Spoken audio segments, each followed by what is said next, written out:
Sumainyo ang Panginoon. At sumaiyo rin. Ang mabuting balita ng Panginoon ayon kay San Mateo. Papuri sa iyo, Panginoon.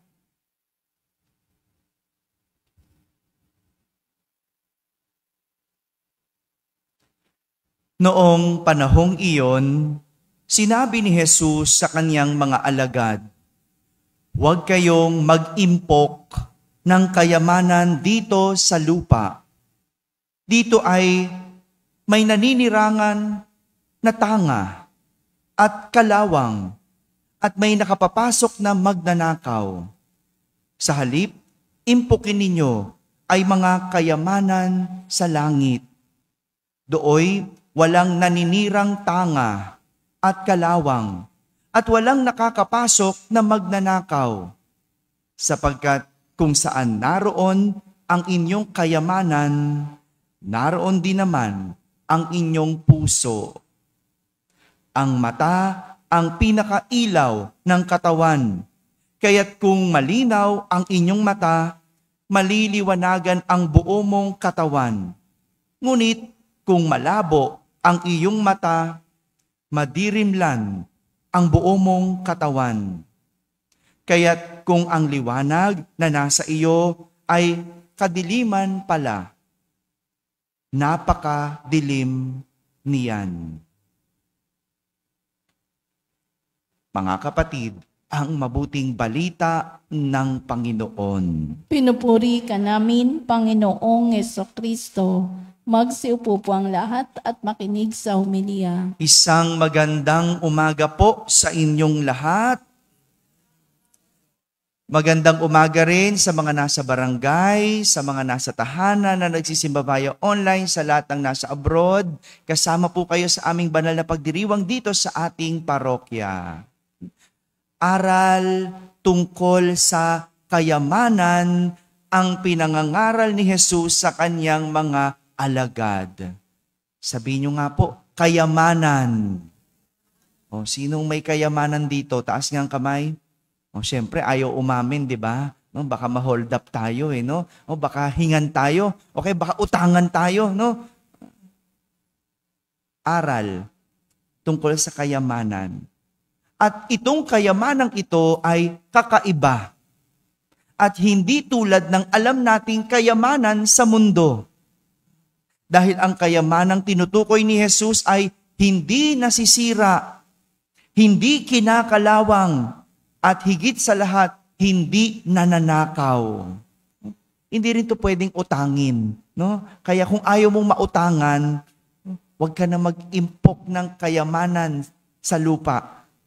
Ang ipunin mo yung kayamanan sa langit. Yan, hindi yan nauutang. Dahil ang kayamanang tinutukoy ni Jesus, hindi nasisira, hindi kinakalawang, at hindi nananakaw, kundi isang kayamanang nadadala sa langit, kung saan wala daw tanga na makasisira, hindi kinakalawang, at higit sa lahat, hindi mananakaw. Nitong mga nakalipas na araw, nangaral si Jesus tungkol sa mga katangian ng isang alagad. No? Katangian na dapat tinataglay ng mga alagad. Naalala niyo pa po ba? O yan, review ulit tayo. Lunes, tungkol saan? Yan, pagiging mabuti kaysa tama. Yan ang pinangaral ni Jesus. Martes, pagiging banal. Miyerkules, pagiging matuwid. Huwebes, anong tinuro ni Jesus kahapon? Yes, tungkol sa pananampalataya sa pamamagitan ng panalangin. Anong panalangin yon? Ama namin, di ba? Ito yung paghahangad sa Diyos araw-araw. Paglapit sa Diyos araw-araw. Paghingi sa Diyos araw-araw. Pananampalataya. Ang galing nung build up, Mabuti, banal, matuwid, pananampalataya.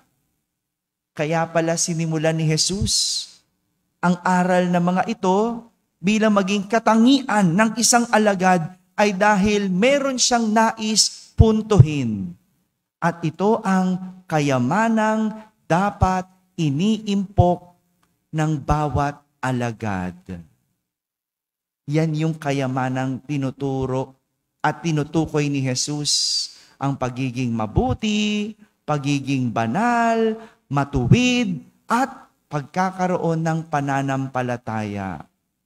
Lahat ito dapat iniimpok. Sabihin nyo nga, iniimpok. Alam niyo ibig sabihin nun? Ibig sabihin, inuunti-unti. Diba? Iniimpok, parang nag-iipon, inuunti-unti. Para sa katapusan, meron tayong mapapakinabangan. Iniimpok. Kaya ang kayamanan, iniimpok. Ha? Parang isang investment. Alam niyo po yung investment? Hello? Hindi nyo alam? Wala kasi tayo nun no? Ganito yung investment, no? Yung investment, yung inuunti-unti mo. Nag-uunti-unti ka. At hindi mo kinukuha ang tubo. Ganyan ang investment. Diba? Wala naman nag-invest na gusto agad tumubo. Marami na loko sa investment kasi gusto malaki ang tubo. Yan. Yung too good to be true. Na-scam. Kasi, yan. Narinig, malaki tubo. Yan. Walang ganun. Walang ganun. Ang investment, iniimpok, inuunti-unti. Parang pagiging mabuti, madalas, inuunti-unti, ginagawa paunti-unti, pero wala ka kaagad na kukuhang kapalit. Di ba ganon? Yung, totoo yun. Ang bait-bait mo, tapos ano makukuha mo? Panloloko. No? Di ba? Maraming ganyan. No? Tinuring mong mabait, tinuring mong kaibigan, tapos sa huli, lolokohin ka pa. No? Ano ba ito, Lord? No? Naging mabait naman ako. Anong kapalit? Panloloko. Kasinungalingan. Pangangaliwa. Parang pagiging banal. Hindi mo agad inaani. Parang pagiging matuwid. Hindi agad nasusuklian. Parehas ng pananampalataya. Dasal ka ng dasal pero pakiramdam mo parang wala ka napapala. Pero kapag ang mga ito inunti-unti, ginawa mo araw-araw, dadating ang panahon, kapag lahat ng ito ay iyong naipon, magdudulot sa iyo ng langit. Madudulot sa iyo ng gantimpala. Tayo, ang tao, mainipin. Kaya ayaw mag-ipon Hello?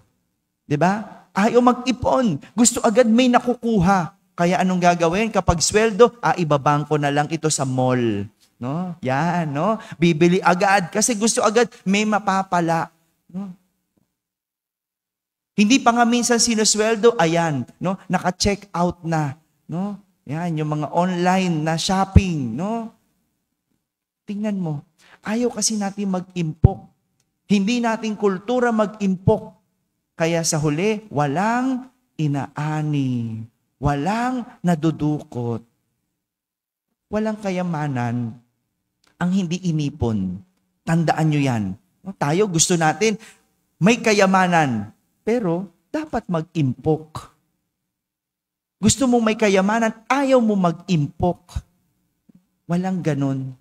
Kaya walang yumaman ang hindi nag-impok. Kapag hindi ka nag-iimpok, huwag kang umasang yayaman. Hello? Ulitin ko. Kapag hindi ka nag-impok, huwag kang umasang yayaman. Yan ang gusto natin, madalian. Pero tinuturo ni Jesus, pag-iimpok ng kayamanan. Unti-unti, araw-araw. At sa huli, meron kang dudukutin at mapapakinabangan. Mga kapatid, ang tunay na kayamanan ay hindi ang naitatago o nailalabas ng bulsa, kundi ng puso.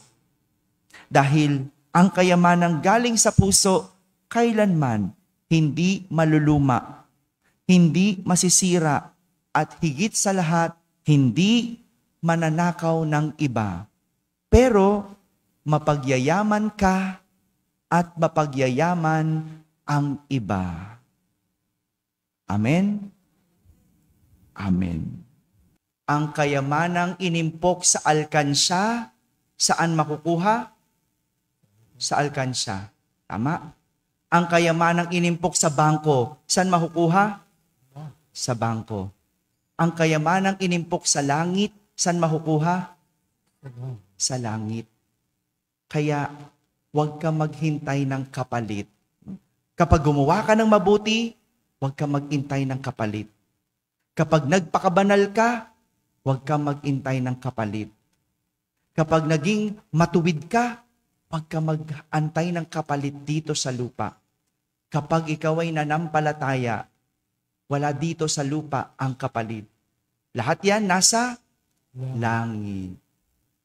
Sumainyo ang Panginoon. At sumayo rin. At pagpalain kayo ng makapangyarihang Diyos, Ama at Anak at Espiritu Santo. Amen. Tapos na po ang ating pagdiriwang, humaiking taglay ang pag-ibig at kapayapaan ni Kristo. Salamat sa Diyos.